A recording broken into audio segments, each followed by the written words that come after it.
Good evening to each and everyone. I am Sabalo, reporting for this subject, SSM 117. And I would like to greet our professor, Sir Alvin John Fernandez Gallego, and my dear classmates here. And my topic is about Module 2, entitled, What the New Social Studies Hope for Achievers. Okay, let's start with Lesson 1. The National Objective of Education, Elementary and Secondary Level. Okay, let's start with Introduction. As we all know, our formal education is an organized one. We must have trained teachers to teach.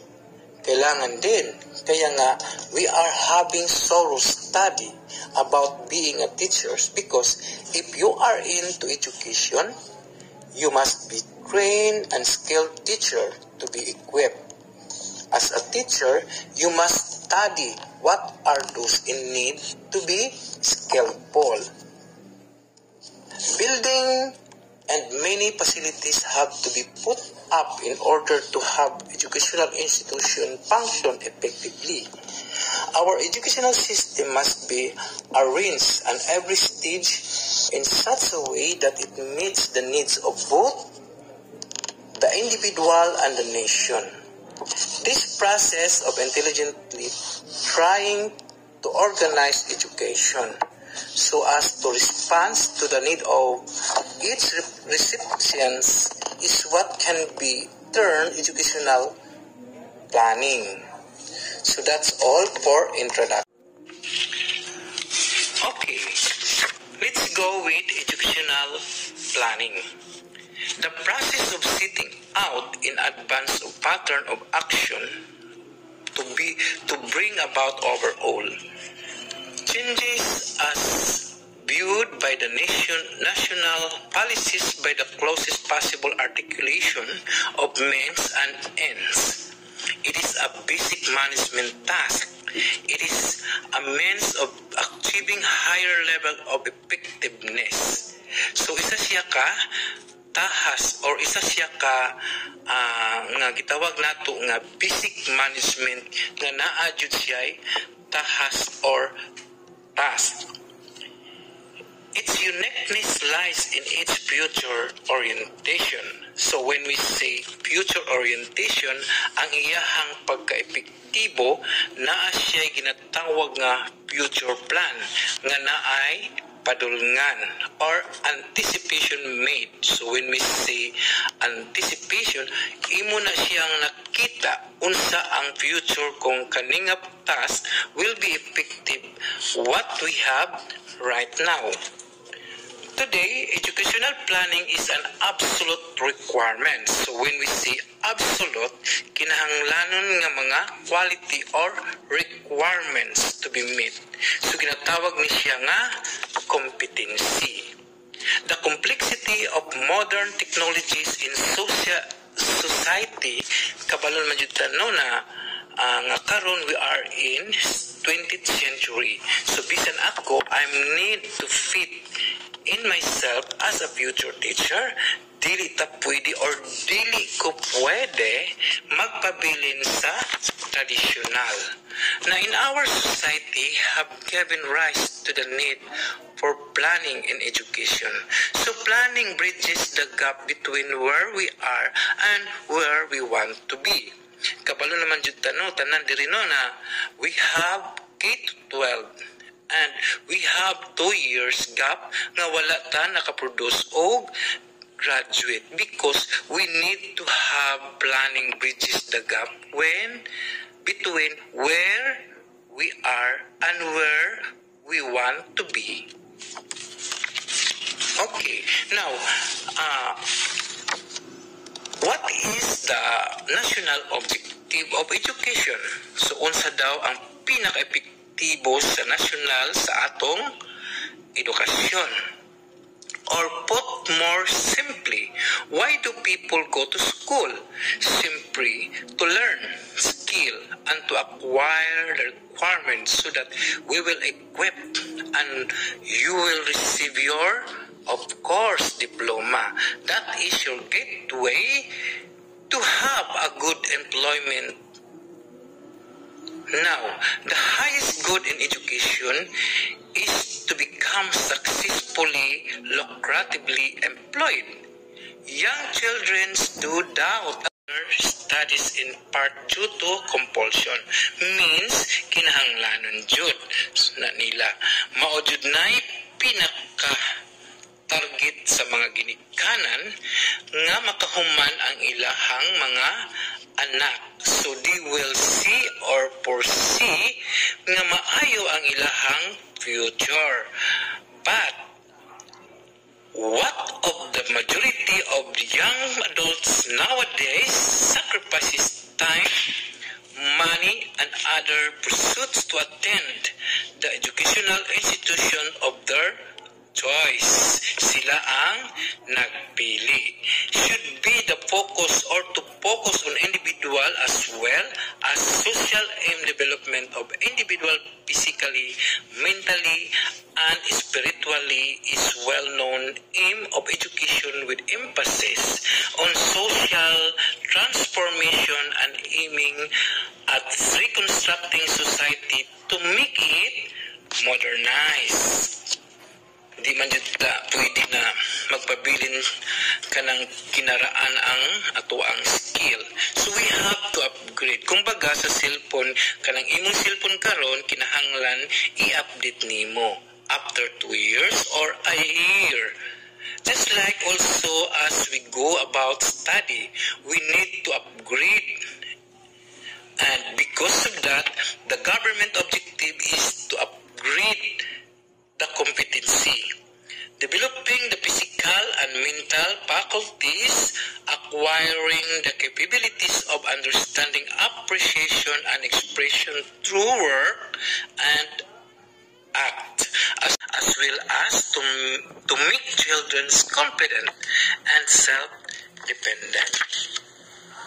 Now, the aim or the objective of modern education. Now, we are the era globalization naman tano. So we need, kumbaga, makisabay ta sa world globally. The era of globalization has placed extreme pressure on our government to produce highly specialized and technical personnel in a relatively short of time. Kaysa tinuod lang, layo kaayo tag-apason sa mga ginatawag nato nga first world country. Given the rapid change and development, even kanang mga karaan nga mga maestra, naningkamot na sila to upgrade their skills. Na in development in the field of information as well, technology and emergence of knowledge-based society, the Philippines has to reorient the trust of each educational system to meet the growing need and demands of highly competitive world market. So mauna no, kinahanglan jud ta na K-12 ta, because as for sa akong nahibal-an, ang K-12 country pwede ka madawat sa mga skill nga nagian nimo og K-12 na ang country. So K-12 ba yata nag-acquire, no? And the objective of the modern education is given as scarce resource of national government, and there is a need to be more cost-effective and innovation in our approach to finance school modernization program. So sa una, ang gamit, no, nako pang naabtan, chalk o green board. No, karon kay naanay silay or naanatay projector, naanay PowerPoint, dili na mo gamit og chalk. O mo gamit man siguro pero panagsa na lang, because that is what we called, makita na nato na we are now applying the modern technology in teaching or education program. Now, the objective of modern education as we continue, letter A, provide broad framework for the institutionalization of comprehensive and sustainable modernization program or public school. So the public modernization and innovations bills aim to letter E. It means matagaan na og framework ang mga institution gaya ng public school na ma-modernize na ang ilahang program. So kailangan tanggalon tong skill nga dili na magamit. Kanang dili na siya basic, dili siya acquire competency kay kung baga sa cellphone absolute na, no need na siya dapat. So katong dapat katong bitong naabot ang MELF no na pagkabalo nato tong pandemic, migawas na ang most essential learning competency, meaning katong kinahanglanon na skill lang dapat itudlo. Okay, so letter B, encourage the school to become more innovative and resourceful and developing and implementing program. Okay, letter C, develop a mechanism that will define the roles and responsibilities of the official from regional division down to the school level in the implementation of the school modernization program. So, mao siguro na no na sa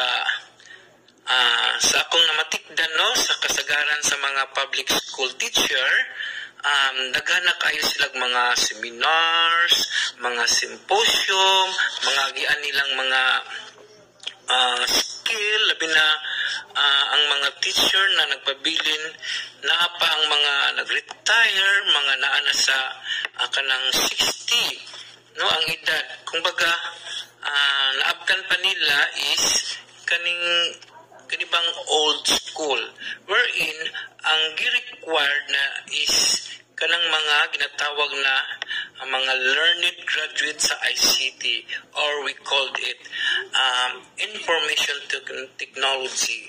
So they need to have developed mechanism. And letter D, provide mechanism on how to private sector can participate the program.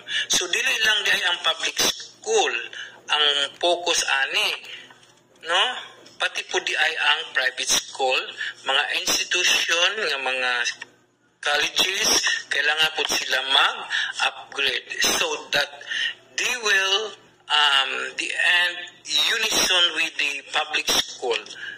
Letter A, define regional and school modernization plans responsive to need of the students in the era. Okay, let's go with the bills, no? Mga balaod. Also 6 o mga gipangpasa nga mga balaod, no? Daghan sila, no? Na bill. Also seek to establish school modernization and innovation trust fund, which with argument the regular appreciations that will provide under the annual General Appreciation Act to the finance priority program for school modernization and improve the public elementary and secondary school. The school modernization and innovations bills aim mauning mga balaod resulta sa mga balaod nga gipasa, no? Letter E. So kinahanglan jud ni. So computerization of public elementary and high school components. So karon hinahinay na nagani na ana sila'y laboratory nga they are using ICT or na sila'y ICT room. Okay, so sa RMC naaman jud tay ICT, di ba? No? And The component of computerization kanang mga bag-o nga teknolohiya ang mga gamit. Letter B, upgrading the library. So sa una, library na sa atong makita is sa library na ay mga newspaper. So karon na anay ginatawag na soft copies, mga files nga naa na sa ilahang schools. So lahi na ang mga library karon. No? So letter C, promotion of integrated distance learning program. So kani naana ni siya no kadtong pandemic na will not hinder from continuing studies even that there's a pandemic, ginatawag na home school, and they are using ADM o kanang mga modular. So letter D, upgrading science laboratory. Of course, kinahanglanon dyan na siya. So these are the result of the bill. Okay, the member of private sector as well are more by encouraged to provide technical or financial support to the school as they pursue their modernization plan, and the private corporation, foundation, business group, or individual who shall provide support for modernization. So kaning mga company nga ginaawhag pud ni sila no nga mo donate, mutabang magpa-improve sa mga eskwelahan na mahimong modernize na ang structure ani. So mostly kanang mga dagkong kumpanya no karon they are acquiring it as foundation na makatabang sila sa isa ka institutions, state colleges or private school, and this the result of the bill wherein programs shall be allowed deduct from the gross income kanang ginatawag na BIR nila o what we call gross income. 100% of expenses directly used to finance an implementation program of the school.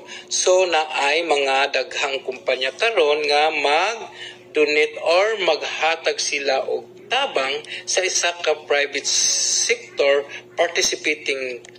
So balaod na ni siya no, and here comes to K-12 programs, covers kindergarten and grade 12 or 2 years of basic education and 6 years of primary education and 4 years of junior and high school and 2 years senior high school.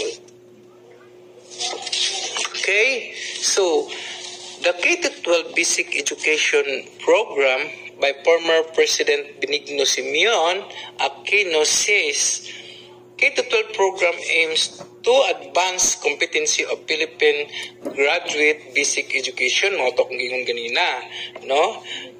Kay padayon ta. These are the following. Number 1, Filipino education standard to be a part with international standards. So, makasabay ta sa international. No? This is international standard. Number 2, more emotionally mature graduate. So, equipped with technical and vocational skills who are better prepared for world middle levels, skill development, and higher education. Number 3, significantly address shortage of gas and education input like teacher items, school head items, classroom, instructional materials, address significantly. So maunay na overhead na kinahanglan karon, no? Na overhead na ko no nga kinahanglan karon ang mga daghan kay mga maestro maestra. So maningkamot jud mo no na isa mo sa mga ma-hired nga teacher kay daghan pud mahimong school head nga dating mga teacher 1 o mga teacher 3. So mao na akong nadunggan. Number 4, broaden the strengthen stakeholder support improvement of basic education. So naay partner na ang school or school-centered na o bata na ang focus, wherein ang partner sa school mauna ang community or the stakeholder. So number 5, improve internal efficacy kanang mga program sa sulod sa balaod sa edukasyon nga gina-improve pud sa mga naggunit, no?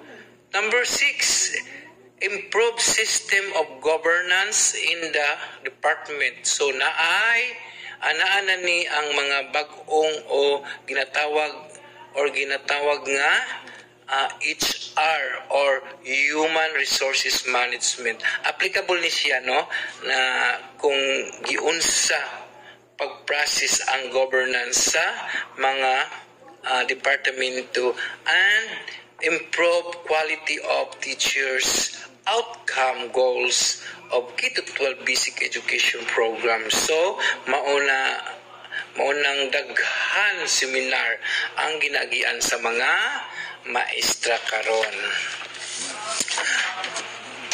Okay, what are the outcomes or goals or aim or objectives of K-12 basic education program? It's forward idea. No, number 1, the congest. And when we say congest, as you have learned, ang mga eskwelahan karon o sa una or bisan karon tag 70, tag 80, usahay tag 100 ang musulod sa sulod sa Rome, no? So ang mga eskwelahan or estudyante taga classroom. That is showing that congest and reform the basic education curriculum in coordination with GED, or we call Commission on Higher Education and TESDA and other education stakeholder. Okay, letter number 2, develop culture, sensitive culture, responsive and develop mentally appropriate print, non-print, online learning resources for K-12. Number 3, conduct in the service training for teachers. So, daghan kayo training ang mga teachers. Taga-tuig na lang, no, relative to implementation of the K-12 curriculum. Mabitaw, no, nga daghan na pudtag mga seminars. Napansin ninyo nga estudyante pa lang ta, daghan na kitag mga seminars nga naagian. Ginahihinay na pudta og mga seminars because we had undergo trainees. Number 4, focus on integrated instruction to equip learning or learners with the skills for future improvement, critical and creative thinking and life skill. Number 5, universalize kindergarten by nagsugod na siya ang K-12 ang year kay 2012 pag-implement sa K-12, no? Number 6, institutionalize school-based management. Mauna siyang ginatawag na ginatawag na siya na sa public school SBM, or we call it school-based management for school improvement process course for the K-12 basic educational program Okay. Number 7, institute reform and assessment framework and practice of learner-centered basic education. So sa una, dili siya learner-centered, teacher-centered. So bata jud ang focus karon. No, wherein addressing the need of performing education. Number 8, address of basic input shortage in classroom, kakulangan sa classroom, no? Kakulangan sa teachers, kulang sa libro or textbook, and etc. Number 9, promote good education governance and entire Department of Education. Mga promotion, so paspas na kaayo, no? Karon. So number 10, pursue the legislation of institutionalized K-12 basic education plan for K-12 implementation by including modeling, fair region, pair specialization, and so on. Okay.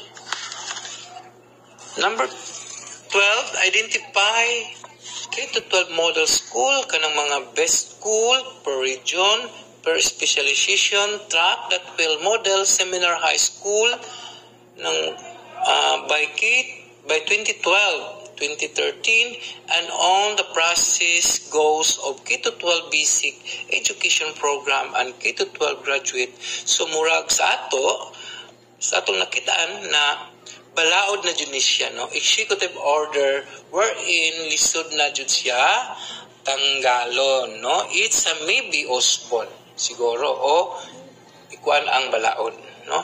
Next, the K-12 graduates, so naamanta diri, no?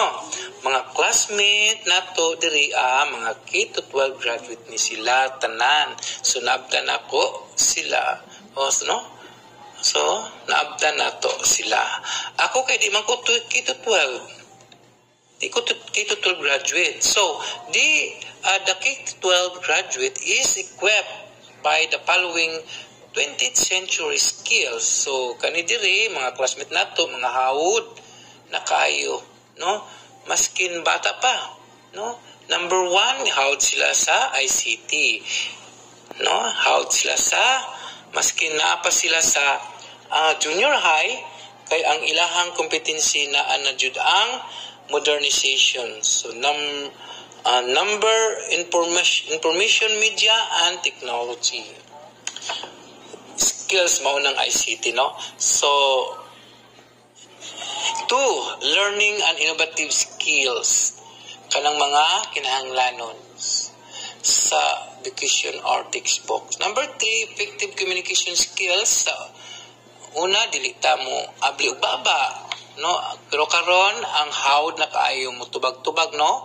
Mao ganing pag-graduate og grade 12, no, pwede na sila makatrabaho. Most of the time mag-adto na sila og mga kanang ginatawag na BPO or kanang ginatawag na call center, no? Hawd na kaayo na sila mo communicate. Number 5, life and career skill. Okay. So, lesson 2 na tayo. Presidential Decree number 6-A, authorizing the undertaking of educational development projects, providing for the mechanics of implementation and financing thereof, and for other purposes. Next, Ferdinand E. Marcos. I, Ferdinand E. Marcos, President of the Philippines, by virtue of the power vested in me by the Constitution as Commander-in-Chief of all armed forces of the Philippines and pursuant to Proclamation number 1081 dated September 21, 1972, and General Order number 1 dated September 22, 1972, do hereby decree, order, and make as part of the law of the land the following measures. Next, section number 1, title Educational Development Decree of 1972.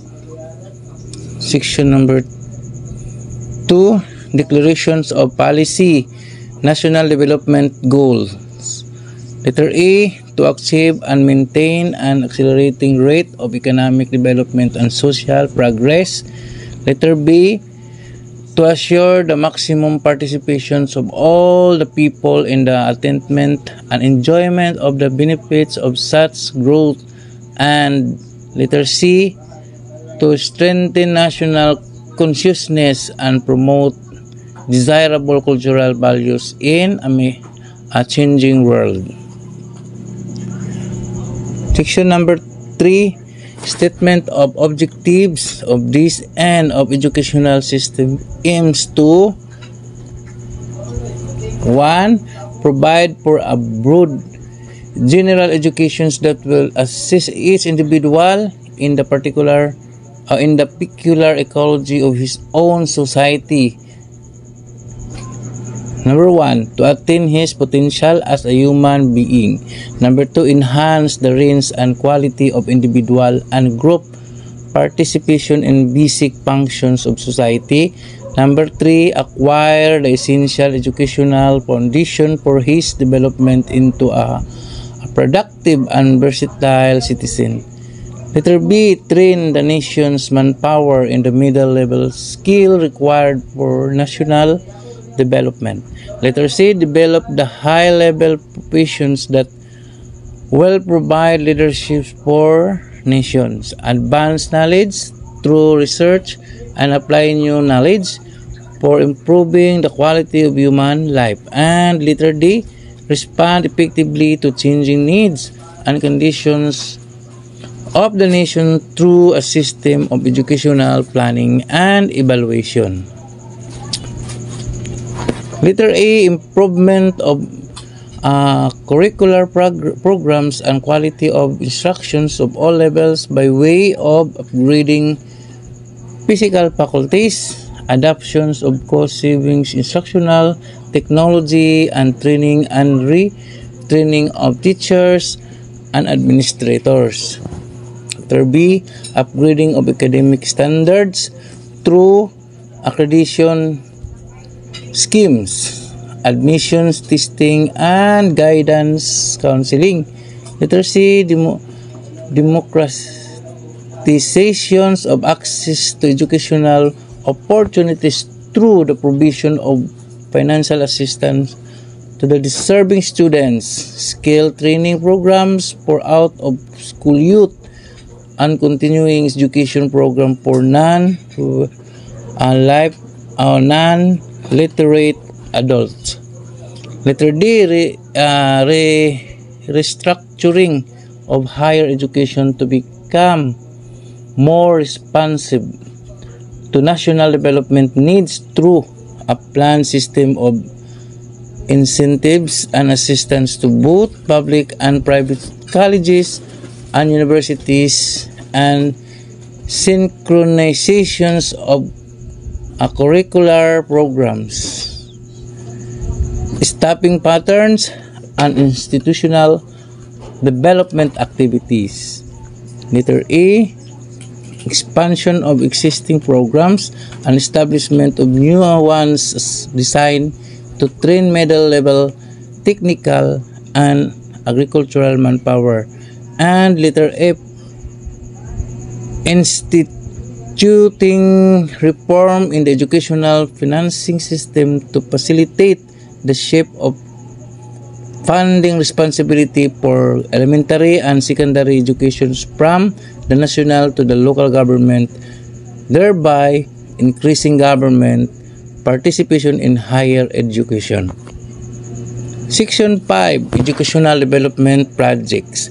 The above stated objectives shall be attained through the undertaking of the following educational development project.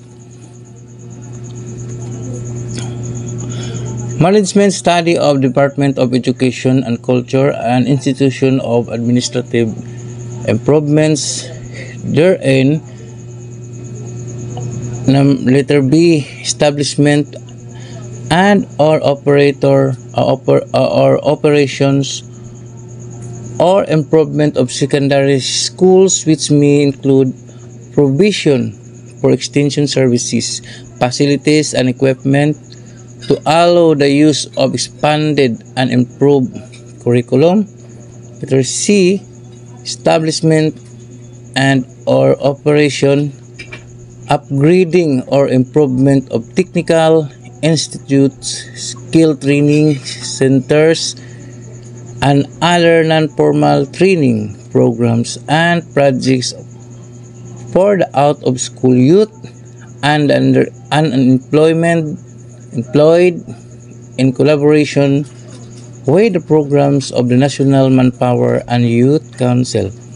Letter D, curriculum and staff development, including mathematics and science teaching. Letter A, expansions of agriculture secondary and higher education program and extension activities, which may include the radio broadcasting and rural training services. The provision of facilities therefore, including seed capital and revolving funds. F, design, utilizations, and improvement of instructional technology and development, production of textbooks and other instructional materials, and liturgy assistance and incentives, including loans and grants towards the planned development and improvement of program and facilities in both public and private universities, colleges, and school. Section 6, working arrangement. Section 6, working arrangement. A, approve and evaluate the specific project endorsed to it by the National Board of Education to be financed out of the resources provided for in this decree. And letter B, administer the educational institutions development fund as hereinafter provided, except that the resources accruing into the fund shall be managed by the reputable fund managers or financial institutions. The National Board of Education as recognized or reorganized pursuant to Presidential Decree Number 1 dated September 24, 1972 shall, in addition to its functions, perform the following. Letter E, formulate education objectives and policies consistent with those enunciated in Section 2, therefore. And letter B, provide policy guidelines in the administrations of the assistance and incentive programs provided for Section 5, example thereof, which shall include a system of educational priorities consistent with the national, regional, and local requirements for education and skill training, and such other procedures and requirements as will ensure the continual upgrading of the quality of education, the nationalization and institutional growth, and the democratizations of access to education. A project unit to be known as Educational Development Projects Implementing Task Force is hereby established under the Office of the Secretary of Education and Culture, to be headed by Director and be composed of technical staff members and such consultants as are necessary. Its functions are: letter A, to supervise and implement foreign assisted development project. Letter B, to implement such other development project as may be assigned to it by the Secretary of Education and Culture, where the project involves an office, agency, or instrumentality of the government other than the Department of Education and Culture.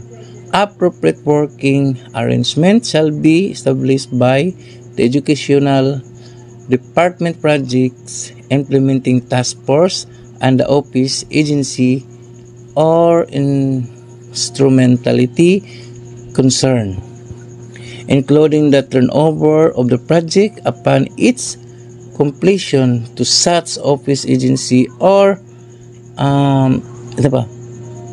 instrumentality to be integrated with the part of the regular activities thereof. Section 7, authority to borrow, mag-loan na.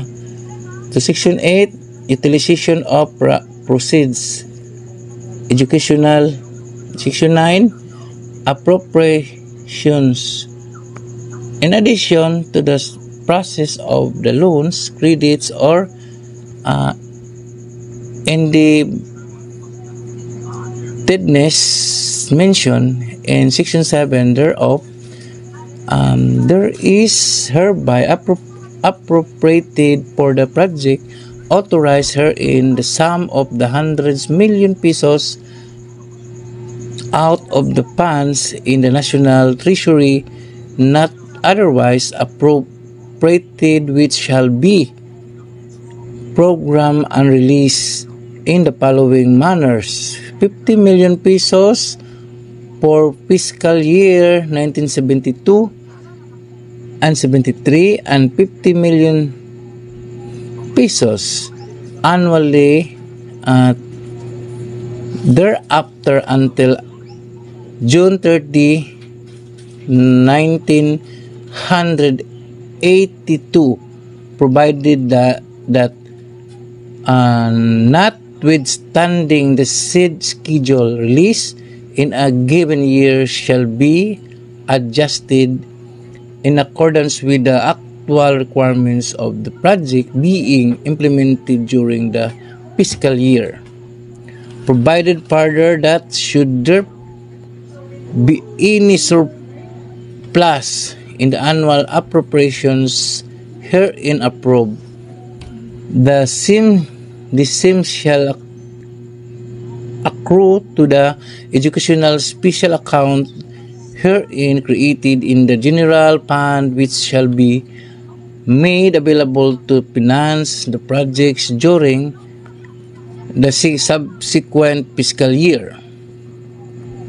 Section 10, creation of educational special account. There is hereby established in the National Treasury an educational special account to meet the appropriations herein provided, which shall be constituted from the following sources. Letter A, proceed form bond issues is provided for under section number 11 of this decree. Letter B, 20 million pesos annually from the share of the national government in Special Education Fund under Public Act number 5447 as provided in section 12 hereof. C, 15 million pesos from the Special Science Fund for fiscal year 1972-1973 and 50% annually thereafter until June 30, 1982 of the total annual receipt from the taxes provided for under Republic Act numbered 5448 as provided in section 13 hereof. Letter D, future savings of the Department of Education and Culture that may result from the implementation of reforms consequent to management study as provided in Section 14 hereof, and letter E.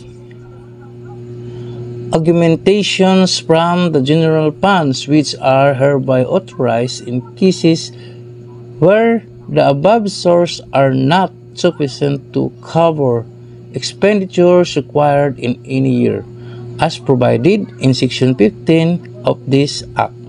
The Department of Education and Culture is hereby authorized to receive and spend or utilize donations and or bequests made in pursuant of the purposes and for project and associated with this decree, which donations and or bequests shall be exempt from the payment of gift taxes. Section 11, Bond Issues. Secretary of Finance by issue and sell bonds not exceeding 20 million pesos annually under the authority of public and numbered 4,861, any provisions of law to the contrary notwithstanding. Section 12, portions of the Special Education Fund. Any provision of law of the contrary notwithstanding, effective July 1, 1972 until June 30, 1982, 20 million pesos of the annual share of the national government from the Special Education Fund provided for under Republic Act number 5447 shall accrue to the educational special account herein provided thereafter, and said share shall accrue to the general fund. In connection, the shares of the local government from the said fund may be used by them to finance such as project as may be established in their locality under the authority of this decree, regardless of any restrictions imposed thereon. Section 13, portion of Special Science Fund. Any provisions of law of the contrary notwithstanding, effective upon approval of this decree, 15 million pesos of the Special Science Fund established under Republic Act number 5448 as amended, as hereby transferred to the educational special account herein provided, starting July 1, 1972 until June 30, 1982, 50% of the total collections from the taxes imposed under Republic Act number 5448 as amended shall be accrued to the educational special account. Thereafter, said portion shall accrue. That's all, and thank you for your listening.